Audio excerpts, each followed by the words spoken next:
স্নান টান করে এসে যখন এক মগ জল নিয়ে এই চেয়ারে বসেছি, দেখি অ্যাকোরিয়ামের জল পুরো ঘোলা হয়ে গেছে, কেমন আষ্টেনি গন্ধ ছাড়ছে। জলের মগ সাইডে রেখে আগে অ্যাকোরিয়াম পরিষ্কার করলাম, নাহলে মাছগুলো মরে যেত। যা গরম পড়েছে! এমনি এই জানলা দিয়ে একটু একটু রোদ এসে জলটাকে গরম করে দিচ্ছে। তার উপরে ইন্দ্র কালকে ঢেলে ঢেলে খাবার দিয়েছে মনে হয়। তার উপরে বাথরুমের পাইপ ঠিক করতে এসছিল।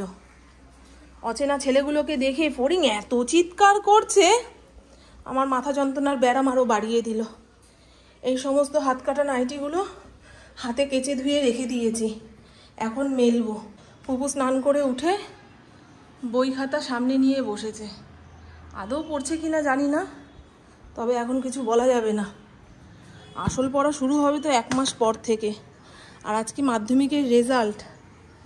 যারা এবছরে মাধ্যমিক দিয়েছো, রেজাল্ট যেমনই হোক না কেন, ভাববে জীবনে চলার পথে অনেক পরীক্ষা রয়েছে। মাধ্যমিক, উচ্চ মাধ্যমিক এগুলো তো সব পুঁথিগত পরীক্ষা। জীবনের সব পরীক্ষাতে পাশ করতে গেলে মনের জোর বেশি করে রাখতে হবে। তাই যেমনই নাম্বার হোক না কেন, সামনের দিকে এগিয়ে চলো। সমস্ত মাধ্যমিক পরীক্ষার্থীদের আমার অনেক অনেক শুভেচ্ছা। তোমরা জীবনে অনেক দূর এগোও, বড় জায়গায় যাও, ভালো মানুষ হও, মা বাবার মুখ উজ্জ্বল করো। আর কি, আমার পুকুরও তো 8 তারিখে রেজাল্ট বেরোবে। আর দেখুন বন্ধু, আমাদের পাড়াতুতো দিদির থেকে এই নাইটিটা কিনেছি। সুতি বলে গচিয়েছে। এখন যখনই চিপড়াতে যাচ্ছি দেখি সুতির সঙ্গে সুইচ কটন মেশানো। এই জিনিস গরমে গায়ে দেওয়া যায়? কি করব? নিজের কথা সাইডে রেখে যখন মানুষের কথা ভাবতে যাই, আমি এইভাবেই ঠকি। ভাবলাম ওনার থেকে কেউ কেনে না, আমি 2খানা নাইটি কিনি, ব্যাস। দাম যে খুব কম নিয়েছে তা নয়। আমি স্টেশন মার্কেট থেকে যে দামে নাইটি কিনে আনি, উনিও সেই দামেই নিয়েছে। তাহলে কি বলবো? আমাকে ঠকিয়েছে, আর দ্বিতীয়বার ওনার থেকে নেওয়া যাবে না। এবছরের গরমের মতো হয়তো অন্যান্য বছরেও গরম পড়েছে, কিন্তু এবছরের গরমটা না টানা 10-15 দিন হয়ে গেল এক নাগাড়ে 42, 43, 44, 42, 43, 44 ডিগ্রি তাপমাত্রা। মানুষ কি করে নিঃশ্বাস প্রশ্বাস নেবে বলুন তো? অন্যান্য বছরে সারাদিন তাতানো পোড়ানো গরম থাকলেও বিকেলের দিকে একটু ঝড় বৃষ্টি হয়, মানুষ শান্তিতে ঘুমাতে পারে। এবছরে তো সেটা হচ্ছে না, বুঝলেন? ওই জন্য সবার মুখে কি গরম কি গরম। আমার বাবার কালে এত গরম দেখিনি। টানা গরমটা পড়ছে। মানুষকে ভগবান কোনো কিছু দিয়েই শান্তি দিতে পারবে না। এই যে অতিরিক্ত তাপে সূর্য দেবতা গালাগালি খাচ্ছে। যখন বৃষ্টির দিনে টানা 7 দিন বৃষ্টি হবে, জামা কাপড় শুকাতে পারবো না, বরুণ দেব খাবে গালাগালি। শীতকালে যখন ওই উত্তরে হাওয়াতে ঠোঁট গাল ফেটে যাবে, তখন পবনদেব খাবে গালাগালি। তাহলে ভগবানও মানুষের কাছে ঠিক জায়গা করে নিতে পারলো না। এর আগের দিন আমার ভিডিওর কমেন্ট বক্সে, আমি আমার নেগেটিভ কমেন্ট নিয়ে আলোচনা করতে চাই না, তবুও একটা ইনফরমেশন দেওয়ার জন্য কথাটা বলছি।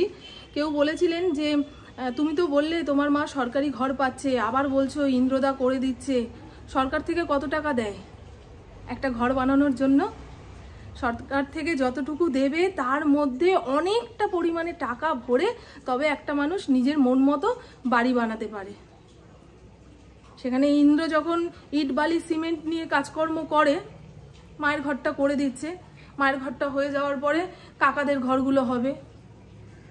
বলতে চাই না যে ইন্দ্র ওটা দেয় সেটা দেয়।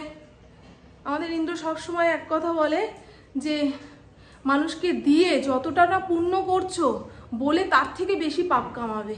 এই ইউটিউবে আসার পরে কিছু মূর্খ মানুষের কমেন্টের উত্তর দিতে গিয়ে আমি প্রচণ্ড পরিমাণে পাপ করে ফেলছি, জানেন? যে ইন্দ্র এটা করে সেটা করে। আবার যদি না বলি, কিছুই তো করো না, কারোর জন্যই তো কিছু করো না, ওই একার ঘরে একা থাকো, তুমি আর কি বুঝবে। যাদের আশেপাশে সরকারি বাড়ি হচ্ছে কিংবা নিজের রিলেটিভদের মধ্যে কারোর সরকারি বাড়ি হয়েছে, একবার জেনে দেখবেন সরকার থেকে যতটুকু টাকা দিয়েছে সেই টাকা দিয়ে পুরো বাড়ি হয় কি না। সরকার কিছুটা দেবে, বাদবাকিটা যার ঘর হচ্ছে তার পকেট থেকে বের করতে হবে। বুঝতে পারলাম? আজকে সকালবেলায় যে ছাতু খেয়েছি, আরেকজন কমেন্ট করেছেন যে আমরা যে প্রত্যেকদিন ছাতু খাই, কি ছাতু, সেটা কি ঘরে বানাতে হয় না দোকান থেকে কিনতে পাওয়া যায়? আমরা দোকান থেকেই কিনে আনি। এটা হচ্ছে চানা ছাতু, ছোলার ছাতু, বুঝতে পারলেন? এর আগেরটা এনেছিল সত্যেন্দ্র ছাতু, এটা চানা ছাতু এনেছে গণেশ। আমার বিয়ের পরে পরে পুপু না হওয়া পর্যন্ত আমাদের পরিস্থিতি যে কি খারাপ ছিল বন্ধু, যারা দেখেছে তারা বলতে গিয়ে চোখের জল ফেলে, মামন কি অবস্থাতে ছিলে। এই সব কিছুর জন্য ভগবানকে অনেক অনেক অনেক ধন্যবাদ। আমাকে খারাপ সময় যেমন দিয়েছে, আবার সেখান থেকে তুলেও এনেছে। ভগবানের প্রতি না আমার অগাধ বিশ্বাস, জানেন? আমি জানি উনি আমার জন্য এমন কিছু করবে না যাতে ওনার প্রতি বিশ্বাসটা উঠে যায়। হয়ে গেছে এক ট্যাঙ্কি ছাতু। আর এই তো বন্ধু, রান্নাঘরের সমস্ত কাজকর্ম কমপ্লিট। দেখাচ্ছি কি কি রান্না করেছি না করেছি। তার আগে দেখাই, এই হলো মৌরি মিছরি ভেজানো জল। রোদ থাকতে থাকতে খেতে হবে। যাদের অনিদ্রাজনিত রোগ রয়েছে, রাতে মোটে ঘুম আসতে চায় না, তারা একদিন অন্তর একদিন সকালবেলা খালি পেটে মৌরি মিছরি ভেজানো জল খেয়ে দেখবেন, টানা 3 দিন খান, ঘুম কোথা থেকে আসবে নিজেই বুঝতে পারবেন না। আর আজকে লাউ দিয়ে কাটোয়া ডাঁটা দিয়ে ঘন ঘন করে ডাল, দেখেছেন?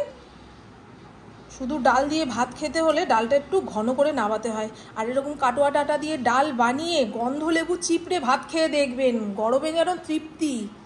আর এখানে রয়েছে ঢেঁড়স আলু ভাজা, অল্প তেলে ভাজতে গেছি, কেমন কালচে কালচে রং ধরে গেছে।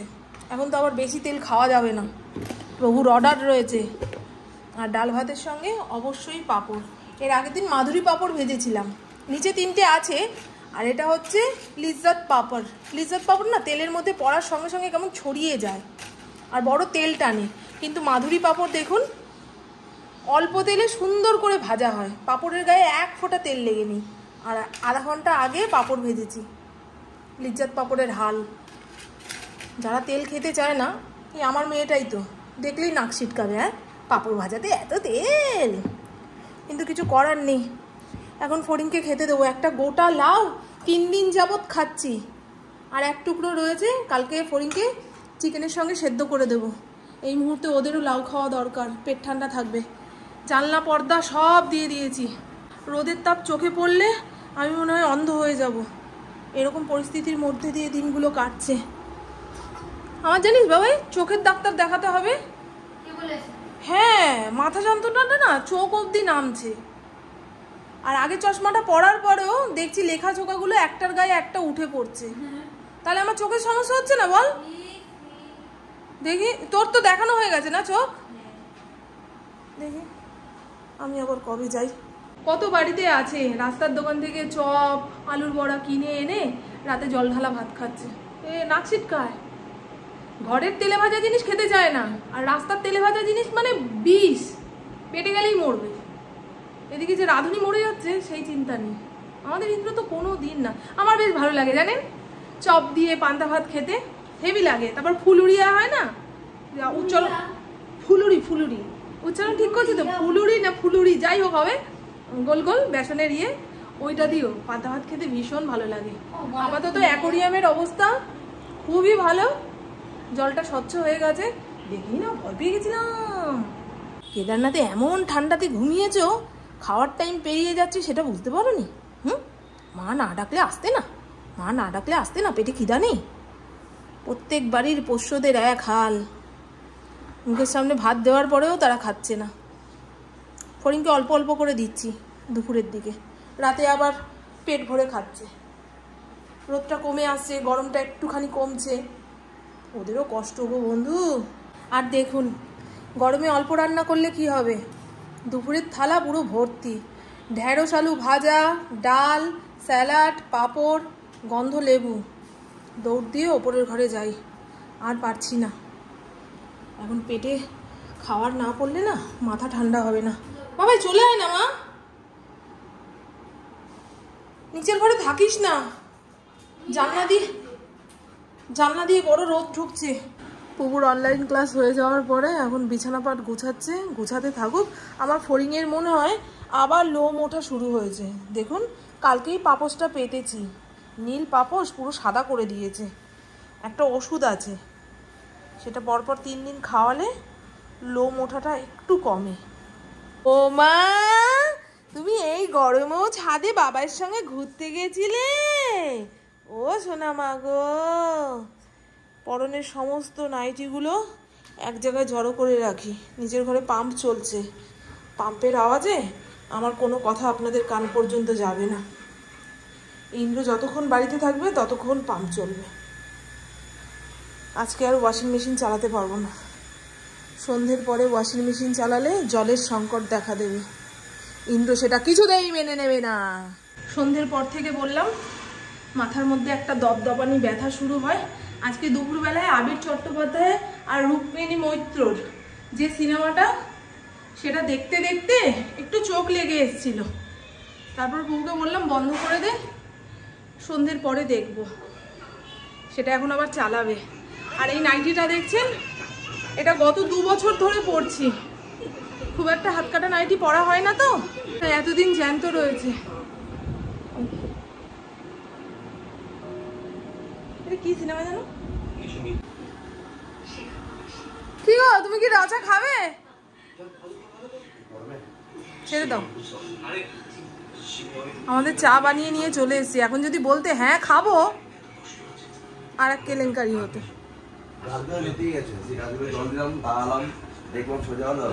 তাই না? Good morning. আজ হলো নেক্সট ডে। ঘড়ির কাটা 11:30টার ঘরে। পুকু টিউশন পড়তে যাবে, ইন্দ্র তাকে দিয়ে আসবে, 2টার সময় সব একসঙ্গে ঘরে ফিরবে। আজকের তাপমাত্রা অনেকটাই সহ্যকর, 33 ডিগ্রি। জানিস বাবাই? হ্যাঁ, কালকেও ছিল 36-38 এই সময়ে। আজকে ঘড়িতে দেখাচ্ছে 33 ডিগ্রি। আজকের গরমটা অনেকটাই সহ্য করার মতন, কারণ গতকালকেও 11:30 থেকে 12টার মধ্যে তাপমাত্রা ছিল 36 থেকে 38 ডিগ্রি। আজকে দেখাচ্ছে 33 ডিগ্রি। তবে বাইরের রোদটা দেখে মনে হচ্ছে না 33 ডিগ্রি। সকালবেলা ঘুম থেকে উঠে যখন এখানে বসলাম, দেখি ওই বাড়ির কাকিমার বাড়ি থেকে খাসির মাংসর কষানো রসানো গন্ধ ছাড়ছে। তাতেও বুঝলাম যে গরমটা একটু একটু করে কমছে। মানুষ টক ডাল ছেড়ে রসানো কষানো মাছ মাংসতে এসছে। ফড়িংয়ের জন্য চিকেন এসছে। ইন্দ্রকে বললাম আমাদের জন্য অল্প একটুখানি চিকেন নিয়ে আসো, একবেলা বানিয়ে খাই। রাতের দিকে জল ঢালা ভাত, আলু ভাজা, রাঁধুনিরও শান্তি। আর যারা এতদিন টক ডাল ভাজাভুজি খেয়ে জিভে চড়া ফেলে দিয়েছিল, তাদেরও খেয়ে শান্তি। তাই না বন্ধু? ইন্দ্রকে দেখুন, তার কাজের 12টা বেজে যাক যাক, মেয়েকে নিয়ে দিয়ে আসতে হবে, আবার নিয়েও আসতে হবে।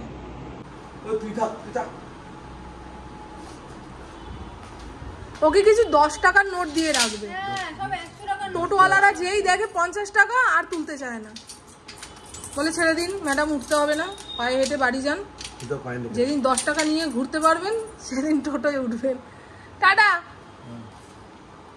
বাবাই জল খাবি? এইটুকু টাইমের মধ্যেই অনেকটা।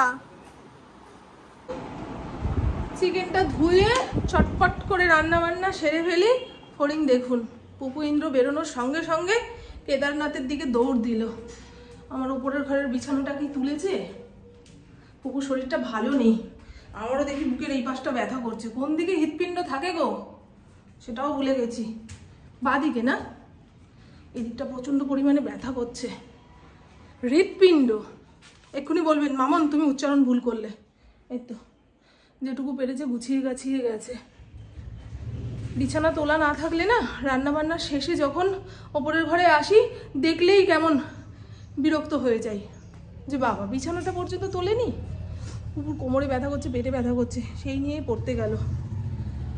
এখন টিচারদের ভাবতে হবে, বাচ্চা কাচ্চারা ঘরে বসে অসুস্থ হয়ে যাচ্ছে, এই এত রোদে স্কুলে যাওয়া পড়তে যাওয়া ওদের জন্য জীবনের ঝুঁকি গো। আমারই দেখুন না, এমন নাক দিয়ে কাঁচা জল পড়ছে, এদিকে বাইরে ঠনঠনে গরম। তো চলুন বন্ধু, আমার বকবক আজকের মতন এইটুকুই। আপনারা সবাই খুব খুব খুব ভালো থাকবেন, নিজের শরীরে খেয়াল রাখবেন, সুস্থ থাকবেন, আর অল টাইম স্মাইল করতে হবে। টাটা, খুব ভালো থাকবেন। মাংসর ঝোল করব, আমের টক করব, শসা পেঁয়াজ টমেটো কেটে স্যালাড, ব্যাস এই দিয়েই দুপুর কাটুক। আজকে স্পাইডার প্লান্টটা ধপাস করে নিচে পড়ে গেছিলো। আমি এসে ভাবছি কী রে, কেউ কি গাছ ফাছ টেনে ছিঁড়তে গেছিলো? নাহলে এইখান থেকে তো টপ পড়ে যাওয়ার কথা না। ইন্দ্র বলে আমি জল দিতে গিয়ে ফেলে দিয়েছি।